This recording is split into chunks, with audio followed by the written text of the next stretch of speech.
Praise the Lord. Greetings to you in the mighty name of our Lord and Savior Jesus Christ. Welcome to showers of blessing. ఆశీర్వాదపు జల్లులకు మిమ్మల్ని మీ కుటుంబాలను ప్రేమపూర్వకంగా ఆహ్వానిస్తున్నాము. మనము అనుదినము కూడా మరి అగ్ని ద్వారా ప్రత్యక్షమైనటువంటి మరి దేవుని యొక్క ప్రత్యక్షతను మనము చూస్తూ వస్తున్నాము. ఈ దినమందు మనం చూస్తున్నాము కాల్చి వేసినటువంటి అగ్ని. న్యాయాధిపతుల గ్రంథము 6వ అధ్యాయము 21వ వచనం కానీ చూసినట్లయితే దేవుడు గిద్యోనుతో మాట్లాడుతాడు. ఈ మాటలు చూద్దాము. న్యాయాధిపతుల గ్రంథము 6వ అధ్యాయం 21వ వచనము. అతడు అలాగు చేయగా యెహోవా దూత తన చేతనున్న కర్రను చాపి దాని కొనతో ఆ మాంసమును ఆ పొంగని భక్ష్యమును ముట్టినప్పుడు అగ్ని ఆ రాతిలో నుండి వెడలి ఆ మాంసమును పొంగని భక్ష్యములను కాల్చివేశను.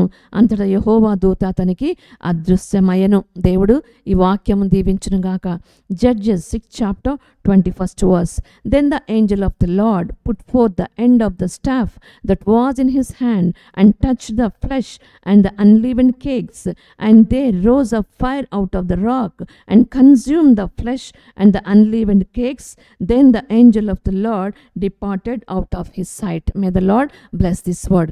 మనందరికీ తెలుసు మరి న్యాయాధిపతుల గ్రంథము 6వ అధ్యాయం అంతా కూడా మనం 6, 7, 8 అధ్యాయాలన్నీ కూడా మనం చూసినప్పుడు మరి దేవుడు మరి మిద్యానీయుల చేతికి ఇశ్రాయేలును అప్పగించాడు. ఎందుకంటే ఇశ్రాయేలు దేవునికి వ్యతిరేకముగా పనులు చేస్తూ ఉన్నారు. దేవుని బాధ పెట్టారు, ఉన్నత స్థలములను కట్టారు. మరి దానికి మరి విగ్రహారాధన వారు చేయటం మొదలుపెట్టినప్పుడు మరి దేవుడు ఇశ్రాయేలును మిద్యానీయుల చేతికి అప్పగించినప్పుడు మిద్యానీయుల హస్తము ఆ ఇశ్రాయేలు మీద బహుభారముగా బహుబలముగా ఉన్నట్లుగా చూస్తున్నాము. అయితే మిద్యానీయులకు భయపడిపోయి ఇశ్రాయేలందరూ కూడా మరి వాగుల వెనుక మరి వారందరూ కూడా దాచుకుంటూ ఉన్నటువంటి సమయంలో మరి దేవుని యొక్క దూత మరి యోవాషు కుమారుడైనటువంటి గిద్యోనుకు దేవుడు ప్రత్యక్షమైనట్లుగా చూస్తున్నాము. మరి గిద్యోనుకు ప్రత్యక్షమై అంటాడు, పరాక్రమము గల బలాఢ్యుడా నీవు పని చేయమని చెప్పేసి దేవుడు చెప్తున్నాడు. ఏమని చెప్తున్నాడు అంటే, నీవు ఈ మిద్యానీయుల చేతిలో నుంచి ఇశ్రాయేలును రక్షించడానికి నేను నిన్ను వాడుకుంటాను అని చెప్పేసి దేవుడు అతనికి చెప్పినప్పుడు మరి నీవే దేవుడు అని నేను ఎలా నమ్మాలయ్యా అని చెప్పేసి అడిగినప్పుడు నువ్వు నాకు ఒక సూచన చూపించు. ఎందుకంటే ఇంతమంది జనమును మరి నేను ఎలా ఓడించగలను, ఈ మిద్యానీయులను నేను ఎలా ఓడించగలుగుతాను, నువ్వు నిజంగా దేవుడు అయితే నువ్వు నాకు ఒక సూచన చూపించయ్యా అని చెప్పేసి అడిగినప్పుడు దేవుడు తప్పక నేను సూచన చూపిస్తాను అని చెప్తాడు.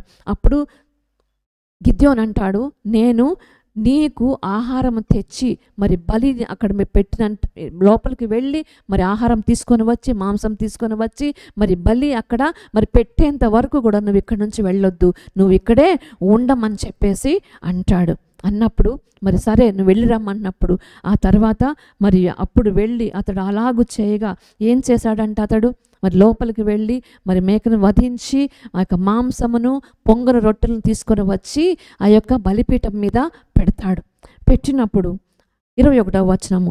అతడు అలాగు చేయగా యెహోవా దూత తన చేతనున్న కర్రను చాపి దాని కొనతో ఆ మాంసమును ఆ పొంగని భక్ష్యమును ముట్టినప్పుడు అగ్ని రాతిలో నుండి వెడలి ఆ మాంసమును పొంగని భక్ష్యములను కాల్చివేశను.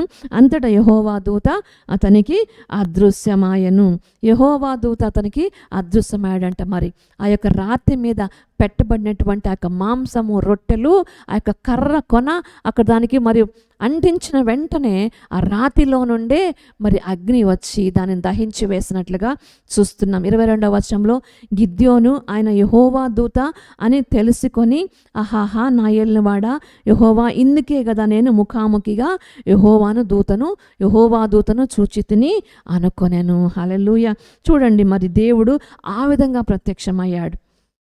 అతని మరి మాట ప్రకారంగా అతను ఆశించినటువంటి సూచన ప్రకారంగా దేవుడు అతనికి ప్రత్యక్షమైనట్లుగా చూస్తున్నాము. అలాగే ఆ యొక్క దహించుచున్నటువంటి ఆ యొక్క అగ్ని జ్వాలలలో నుండే అతడు వెళ్ళిపోయినట్లుగా మనము చూస్తూ, ఇందుకే కదా ముఖాముఖిగా దేవుడిని ముఖాముఖిగా చూచాడంట. ఎలా చూచాడు? ముఖాముఖిగా చూశాడు.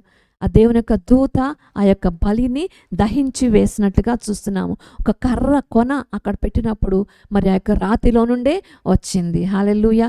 మరి చూడండి దేవుడు ఆయన మనము ఎటువంటి మరి ఏ ఏ సహాయం లేకుండా మనం ఆశించినప్పుడు, ఆయన సహాయాన్ని మనం కోరుకున్నప్పుడు, ఆయన అగ్నిలాగా దిగి వచ్చినటువంటి దేవుడు. ఆ యొక్క మాంసమును, రొట్టెలను కూడా కాల్చివేసినటువంటి దేవుడు అగ్నిలా ప్రత్యక్షమయ్యాడు. ఆ తర్వాత దేవుని దూత అక్కడి నుంచి అదృశ్యమైనట్లుగా చూస్తున్నాము. ఆ విధంగా ఆ యొక్క దేవదూత ప్రత్యక్షమైన తర్వాత అక్కడి నుంచి అదృశ్యమైనట్లుగా కూడా మనము చూస్తూ ఉన్నాం. హల్లెలూయా.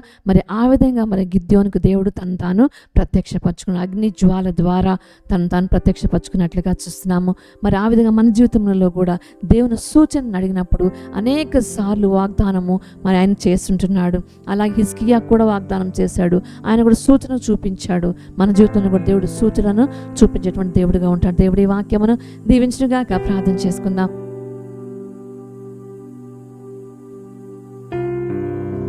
మహాగణుడ, మహోన్నతుడ, మా మంచి యేసయ్య, నీ పరిశుద్ధ నామమునకు స్తుతులు స్తోత్రము తండ్రి. నీకు వందనములు చెల్లించుకుంటున్నాం యేసయ్య. ఉదయకాలం షవర్స్ ఆఫ్ బ్లెస్సింగ్స్ ద్వారా మీరు మాతో మాట్లాడుచున్నారు తండ్రి.